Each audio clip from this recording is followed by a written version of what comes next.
وه او هغه دا مسله ده چې غیبانه جنازه دا کیږي او کنه. وجه دا ده چې د حدیث کې خو د نجاشي باره کې خبره ده او نجاشي په حبشه کې دی، پیغمبر صلی الله علیه وسلم کوم ځای کې دی؟ مدینه کې دی. د مدینې نه هغه جنازه وکړه، دې ته غیبانه جنازه وایي، دې ته غیبانه جنازه وایي ځکه چې هغه مړی په هغه ټیم کې مخې ته نشتی. دا مسله د علماء په منځ کې اختلافي ده چې غیبانه جنازه کول دا پیغمبر صلی الله علیه وسلم پورې خاص دي که نه د امت دپاره دا مسله داسې ده. نو بعضو خو دا ویلي چې دا پیغمبر پورې خاص دي او د هغې دپاره قسمه قسم تاویلات کړي دي، دا حدیثونه یې تو کړي راتو کړي دي چې دغه مسله ترې ثابته کړي. نو بعضو دا ویلي دي وی پیغمبر صلی الله علیه وسلم په نجاشي باندې دا جنازه په دې وکړه ځکه چې الله ورته نجاشي ښکاره کړی و. نو د هغه مخې ته داسې و لکه یو مړی چې ستا مخې ته پروت و ته پې جنازه کې. نو د پیغمبر صلی الله علیه وسلم دپاره دا کار ځکه روا و. هر چې امتي دی نو داسې خو څوک نشتی چې هغه ته د یو غایب سړی لرې سړی هغه ته د هغه ښکاره کړی شي. دا بعضو مولیانو دا خبره کړې ده او دا خبره د هغوی کمزوري ده او د هغې دپاره دا خبره کوي، دلیل به دا ذکر کوي. یو حدیث کې دا راځي صحابه کرام وی موږ داسې جنازه وکړه لکه نجاشي چې زموږ مخې ته پروت وي. وګوره هغه وایي چې لکه زموږ مخې ته چې پروت وي. جواب د دې دا دی چې یو خو ته د پیغمبر دپاره دا ثابته چې پیغمبر ته ښکاره کړی شوی، نو صحابه کرامو ته څنګه ښکاره شو چې مخې ته پروت وي. دویمه د دې صحابه کرامو دا مطلب نه دی چې نجاشي موږ ته مخې ته پروت و، مطلب دا دی چې دومره په توجه سره موږ دا جنازه وکړه چې هیڅ فرق په دې جنازه کې او په هغه کې نه و په کوم کې چې مړی مخې ته پروت وي. داسې په توجه سره دا جنازه وشوه. دا عام خلک دا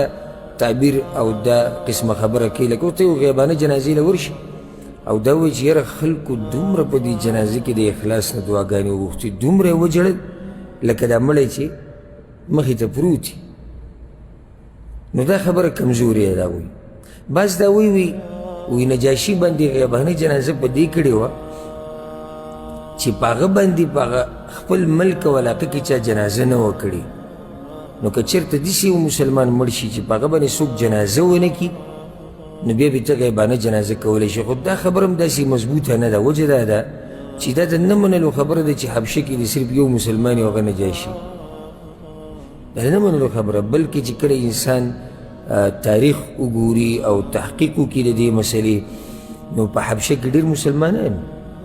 نو څنګه نجاشي مړ شو چا پې د سره جنازه ونه کړه. دا خبره هم کمزورې ده. صحیح مسله دا ده والعلم عند الله چې غیبانه جنازه کول دا بلکل جایز دي. یو خو پې دا دلیل دی دا کوم چې ذکر شو. دویم دلیل امام عبدالرزاق رحمه الله یو روایت راوړی په خپل مصنف کې چې پیغمبر صلی الله علیه وسلم بیبي چې و سودا بنت زمعه رضی الله عنها د هغې خور په مکه کې اوسېده ام کلثوم، او کله چې دا ام کلثوم وفات شوه په مکه کې نو پیغمبر صلی الله علیه وسلم پې په مدینه کې غیبانه جنازه کړې وه. بعض مولیان دا وایي دا صرف د نجاشي لپاره ثابت دي. نو څنګه پیغمبر صلی الله علیه وسلم صرف په ټول عمر کې یو پیر دا کار کړی، موږ نجاشي لپاره صرف نه ثابت بلکې په ام کلثوم چې هغه خور د سوده ده هغې باندې پیغمبر صلی الله علیه وسلم غیبانه جنازه هغه کړې ده. حاصل د مسلې دا واوره چې پیغمبر صلی الله علیه وسلم نادرا غیبانه جنازه کړې ده، بیا د سلفو هم ثابت دي. نو غیبانه جنازه کول جایز دی بغیر د کراهیت نه، خو عادت تی جوړول نه دي پکار. ولې موږ دا ټکی اوسه لګو چې عادت تی جوړول نه دي پکار؟ هر چا خبره نه نه نه نه ستاسو ټولو خبرې کمزورې نه نه نه حق یو خبره عادت تی جوړول نه دي پکار. لږ ساعت مخکې ما دې جواب وکړو چې پیغمبر صلی الله علیه وسلم نادرا کړي، نو د پیغمبر تابعداري هم دا ده چې ته کله نا کله کوه.